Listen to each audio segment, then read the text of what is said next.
समान अध्ययन से संबंधित प्रश्न और उसके उत्तर को हम लोग वाक्यात्मक रूप से समझने का प्रयास करेंगे।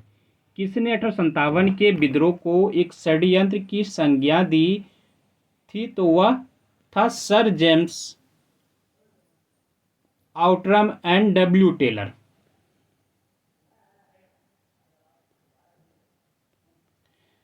सर जेम आउट्रम और डब्ल्यू टेलर ने 1857 के विद्रोह को हिंदू मुस्लिम षड्यंत्र का परिणाम बताया। आउट्रम का विचार था कि यह मुस्लिम षड्यंत्र था जिसमें हिंदू शिकायतों का लाभ उठाया जाए। जॉन लॉरेंस और सीले के अनुसार वह केवल सैनिक विद्रोह था। सर जॉन सीले के अनुसार 1857 का विद्रोह एक पूर्णतः देशभक्त रहित और स्वार्थी सैनिक विद्रोह था जिसमें न कोई स्थानीय ही था और न ही सर्वसाधारण का समर्थन प्राप्त था। उसके अनुसार यह एक संस्थापित सरकार के विरुद्ध भारतीय सेना का विद्रोह था। प्रश्न दूसरा है कि 1857 का विद्रोह लखनऊ में किसके नेतृत्व में आगे बढ़ाया गया? तो बेगम ऑफ अवध यानी बेगम हजरत महल के द्वारा। लखनऊ अवध जिसे बोलते हैं में विद्रोह का प्रारंभ 30 मई 1857 को हुआ और यहाँ विद्रोह का नेतृत्व बेगम हजरत महल ने किया और अपने अल्पवयस्क पुत्र विरजिस कादिर को नवाब घोषित किया और मार्च 1858 में कैंपबेल ने यहाँ के विद्रोह को समाप्त कर लखनऊ पर पुनः कब्जा कर लिया, जबकि बेगम हजरत ने आत्मसमर्पण करने से इनकार कर दिया और वह नेपाल चली गई।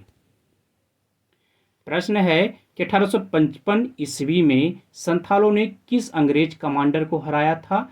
तो वह मेजर बारो को। 1855 ईस्वी में संथालों ने भागलपुर क्षेत्र के भोगना डी तालुके में विद्रोह कर दिया और इन्होंने एक साथ पुलिस और दिकुओं पर आक्रमण किए थे, जिसका नेतृत्व सीधो, कानो, चांद और भैरव ने किया था। संथाल विद्रोह को दबाने के लिए मेजर बारो के नेतृत्व में एक सेना भेजी गई जिसे संथालों ने क्या किया? हरा दिया था। प्रश्न है कि उल गुलान विद्रोह किससे जुड़ा था? तो उल गुलान विद्रोह जो था वह बिरसा मुंडा से जुड़ा हुआ था। मुंडा विद्रोह उल गुलान के महान हलचल के नाम से जाना गया और यह विद्रोह इस अवधि का सर्वाधिक प्रसिद्ध आदिवासी विद्रोह था। मुंडों की पारस्परिक भूमि व्यवस्था खूटकट्टी या मुंडारी का जमींदार का व्यक्तिगत भूस्वामित्व वाली भूमि व्यवस्था में परिवर्तन के विरुद्ध मुंडा विद्रोह की शुरुआत हुई, लेकिन कालांतर में बिरसा ने इसे धार्मिक राजनीतिक आंदोलन का रूप प्रदान किया। मुंडा आदिवासी का विद्रोह 1899 से 1900 ईस्वी के बीच में हुआ था। प्रश्न है किसने बंगाल में द्वैध शासन प्रणाली को समाप्त किया? तो बंगाल में द्वैध शासन प्रणाली को समाप्त करने वाले वारेन हेस्टिंग थे। वारेन हेस्टिंग का कार्यकाल 1772 ईस्वी में कोर्ट ऑफ डायरेक्टर्स ने दोहरी शासन प्रणाली को समाप्त करने का निर्णय लिया तथा कलकत्ता परिषद तथा उसके प्रधान को आज्ञा दी कि स्वयं दीवान बने और बंगाल, बिहार तथा उड़ीसा के प्रबंध को अपने हाथ में ले ले। वारेन हेस्टिंग ने दोनों उप दीवानों मोहम्मद रजा खां और रजा सिताब राय को पदच्युत कर दिया और द्वैध शासन, जिसकी शुरुआत बंगाल में 1765 ईस्वी में मानी जाती है, के अंतर्गत कंपनी दीवान अधिकार को अपने पास रखती थी और निजामत के कार्यों का निष्पादन नवाब के माध्यम से करती थी, लेकिन वास्तविक शक्ति कंपनी के पास होती थी।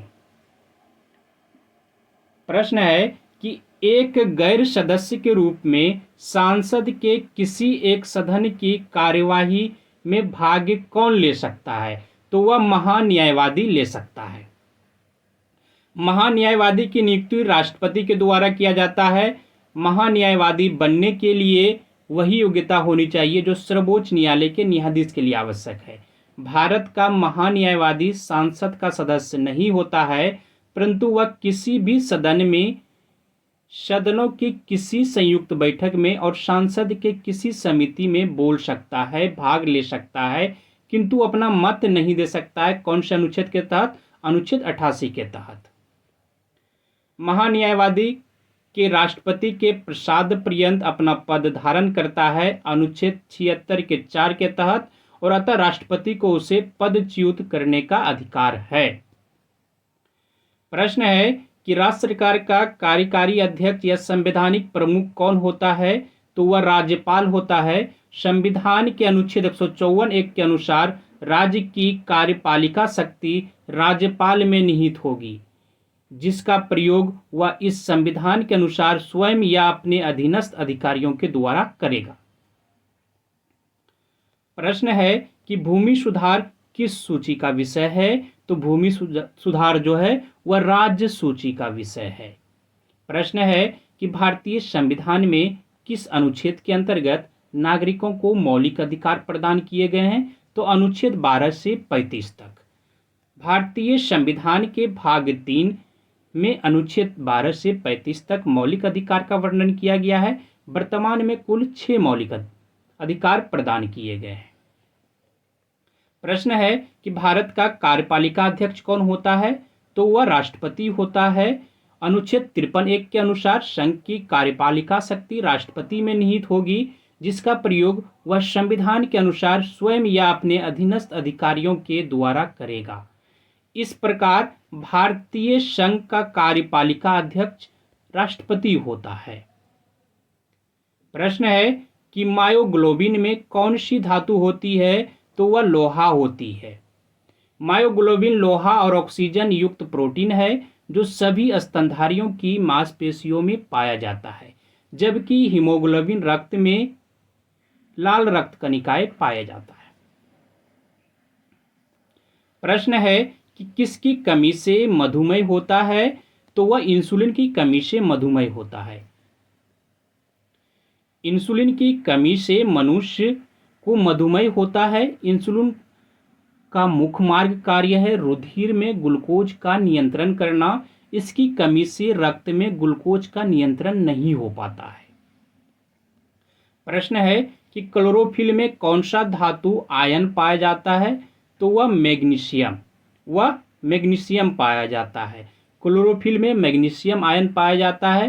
क्लोरोफिल पौधों में उपस्थित हरे प्रकाश संश्लेषक वर्णक या फिर प्रकाश ऊर्जा को प्रकाश संश्लेषण क्रिया के माध्यम से रासायनिक ऊर्जा में बदलने की प्रक्रिया की शुरुआत करते हैं।